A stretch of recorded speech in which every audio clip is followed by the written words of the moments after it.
Le PQ ne veut plus de TGV. Qu'est-ce que vous lui répondez? Les Québécois et Québécois ont voté pour le Parti libéral pendant la dernière élection, et c'était au sein de notre plateforme. Il y en a 44 députés libéraux qui viennent de Québec. C'est un grand projet pour le Québec, pour le Canada. Merci. Hi, Frank Caputo, Member of Parliament for Kamloops, Thompson Nicola, Shadow Minister for Public Safety. Today I wrote the Minister of Public Safety, and my exhortation, my suggestion to the Minister of Public Safety was to split Bill C-22 into two. Bill C-22 has been a disaster for the Liberals, especially when it comes to them making their case for Canadians.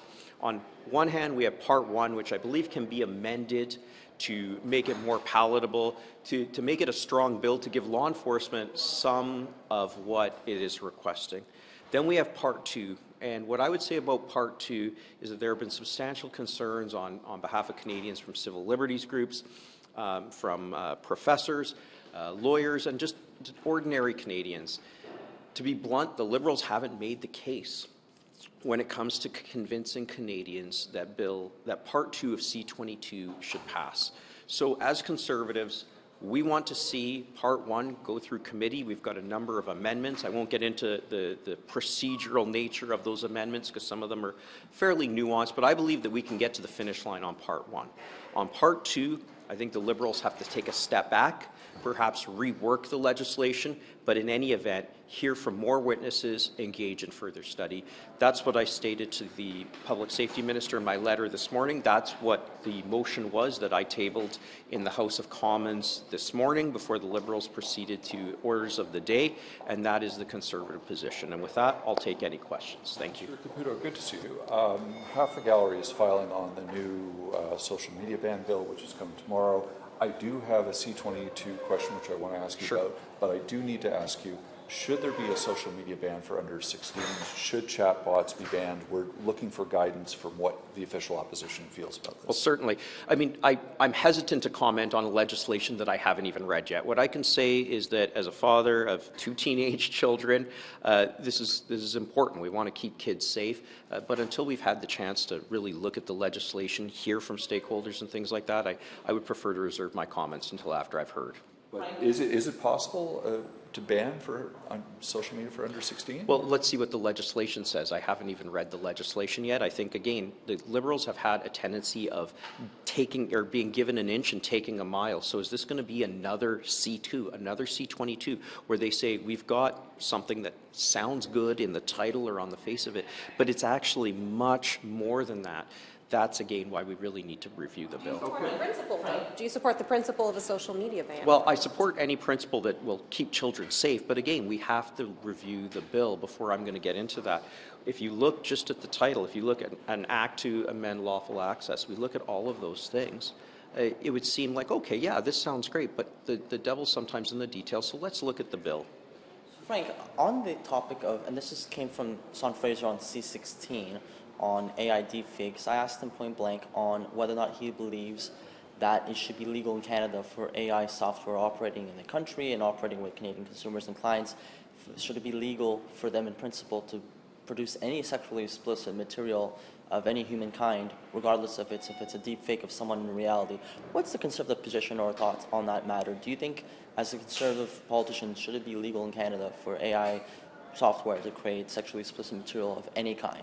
Well, that's a very good question. I would actually refer to Michelle Rempel-Garner's private members bill of last Parliament. It was addressing that very issue of deepfakes, and as I recall, they didn't get support from the Liberal government. If you want to see what our position is, look right to that private members bill.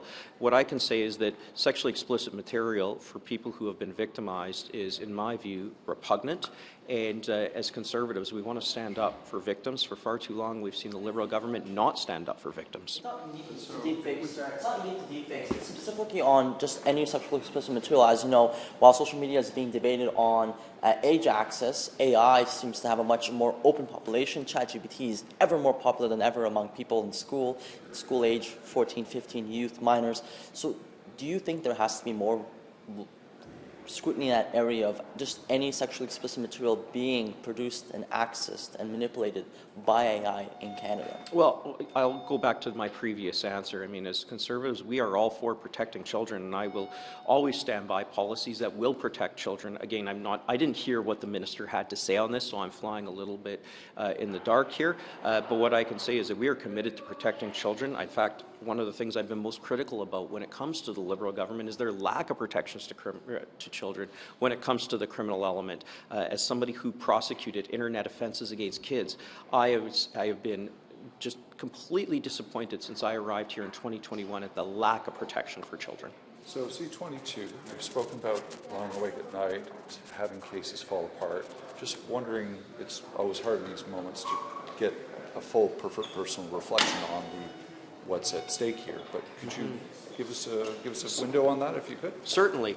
You know, I was, for those who aren't aware, I was a Crown prosecutor for a number of years who prosecuted internet offences against children. So I understand lawful access, I feel, on a professional level. You know, what we heard at committee was that, yes, there is a need for lawful access. The question is, how does that look?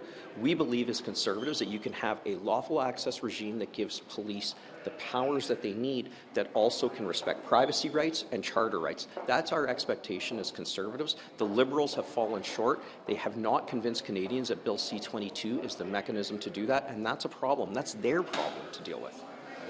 I think you were trying to just touch a bit more on the personal side of things. Is there a personal case that you remember that Oh boy. We're, you know, not trying to seek too fine a point to it, but I mean, you know, Crowns see a lot, right? You do see a lot, and you see a lack of. Sometimes you lie awake at night. There's no doubt that we need to address these types of things, but it's not an all or nothing. We believe that you can craft lawful access legislation that is charter compliant. We've had a number of law professors come in and say, look, there are serious charter issues. Section 8 is engaged here, Section 8 being the right to be free from arbitrary search and seizure, or unreasonable search and seizure. So what we need to do is balance those two things. I don't believe that C-22, the government has not made the case that it does that. If I was them, I think that they should either look at heavy amendments. You know, you've got issues with encryption, you've got issues with metadata, you've got issues with the breadth and depth of ministerial orders and the fact that all those things can be done in secret. Those are big problems that were pointed out to the government, and they said, well, we'll look at amendments. Then what? Last week, the minister stood before you begging for questions, saying, we'll amend, we'll amend. Well, what does that even look like? They had the opportunity, given an inch, they took a mile, just like they did with C2. Now they're doing it with C-22. That's a problem. Final thing.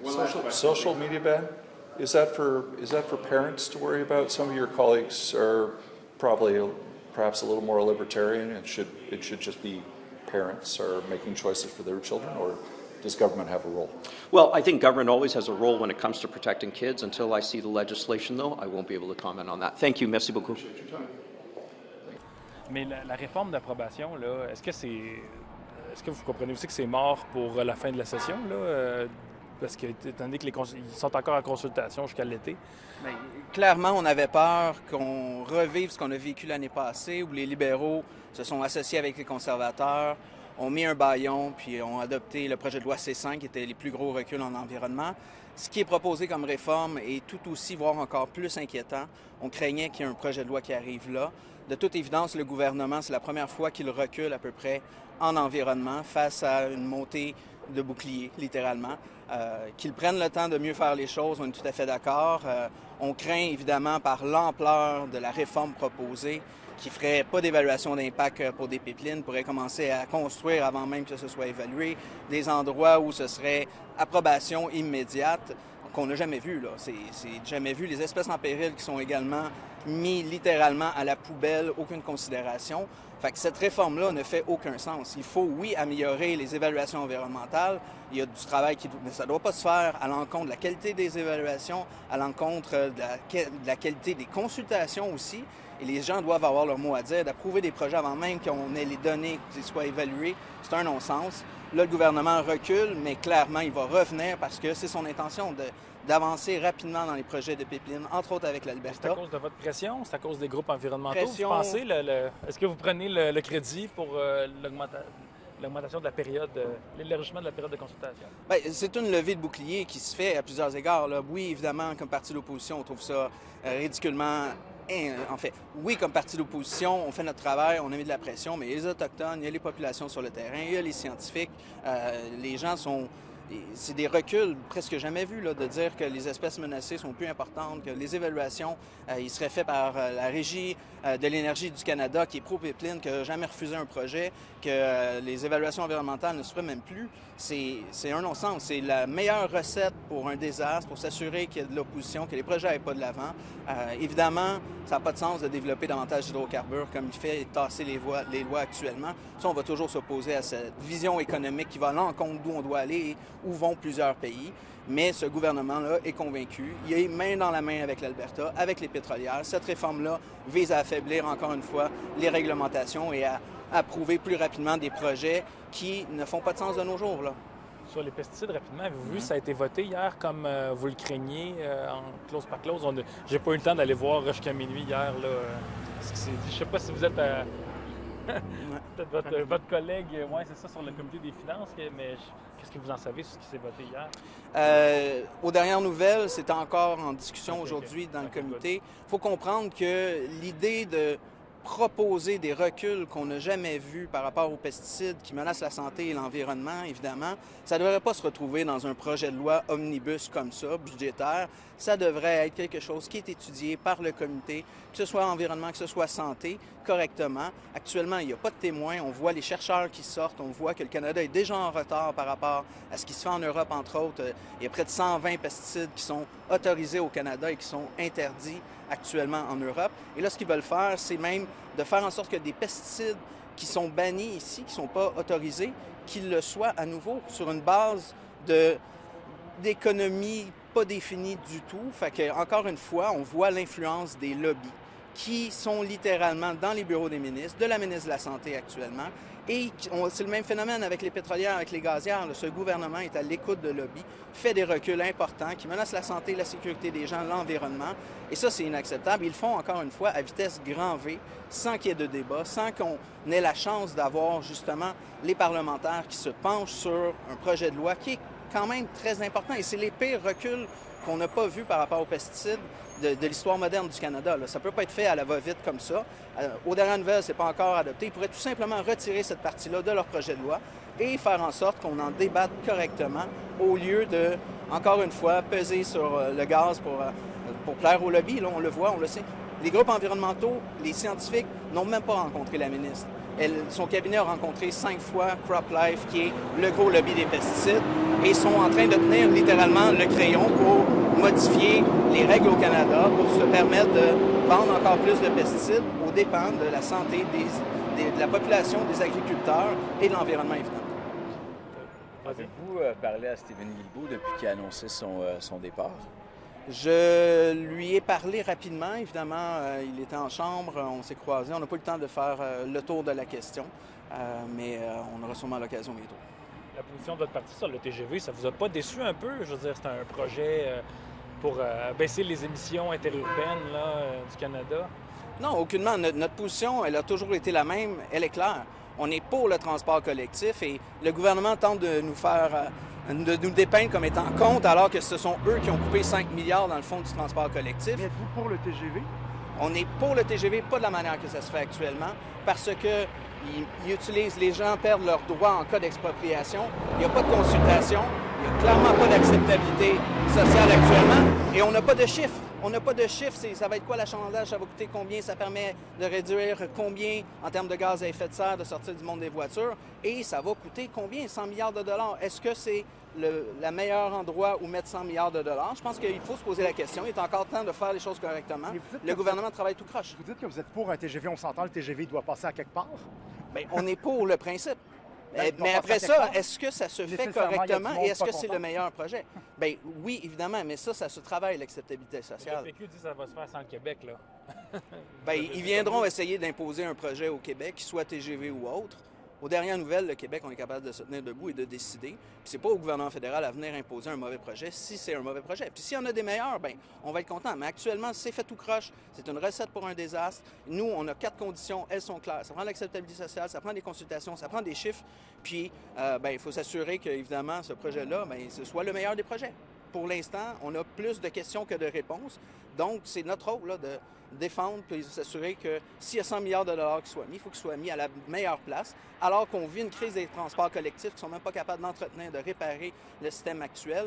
Si on met 100 milliards dans ce qui n'est pas le meilleur projet, bien, je pense que c'est encore le temps de se poser des questions puis de bien faire les choses. Et le gouvernement devrait comprendre que quand il va y avoir 1000 agriculteurs sur la colline ici qui ne sont pas contents, bien, c'est parce qu'il ne fait pas les choses comme du monde. Quand les municipalités sortent et disent on n'est pas consulté, on n'a pas d'informations, on n'a pas de réponse, bien, c'est parce que c'est tout croche.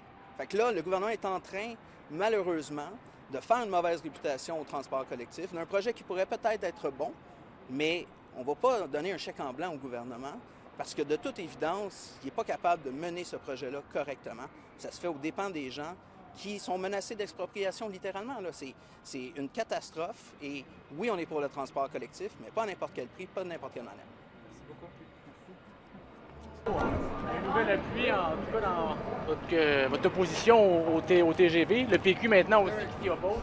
Comment vous recevez ça? Écoutez, pour nous, c'est clair depuis le début. Puis là, maintenant, de voir que le Parti québécois pense la même chose, c'est bien correct. Le plus important maintenant, c'est que les libéraux répondent à ça puis qu'ils donnent des explications. Parce que ce projet-là, depuis le début, a été lancé, puis c'est comme si c'était improvisé. Là. Donc, tout le monde voit bien qu'on a besoin de réponses et c'est ce qu'on demande aux libéraux. La position du Bloc, vous en pensez quoi? Patrick Bonnin nous a dit oui, on aime le TGV. Là, maintenant, c'est non, on n'aime pas ce projet-là. Personne n'est contre la vertu, là. Okay? Puis tout le monde, on sait qu'on va en Europe, on prend un TGV, on aime bien ça. Mais dans la réalité chez nous, là, il y a des réalités financières, la réalité aussi de l'impact sur les terres agricoles qui est majeur. Donc, personne ne répond à ça. C'est ce que les gens demandent. C'est pour ça qu'on s'attend à avoir des réponses. Le Bloc, c'est un allié à vous là-dedans? Ouais, c'est pas une question de faire des alliés, mais par contre, il y a des positions qui sont communes. Si on voit que les conservateurs ont une raison, puis le Bloc a sensiblement la même raison de s'opposer au projet. Donc, c'est aux libéraux à répondre à ça. Merci.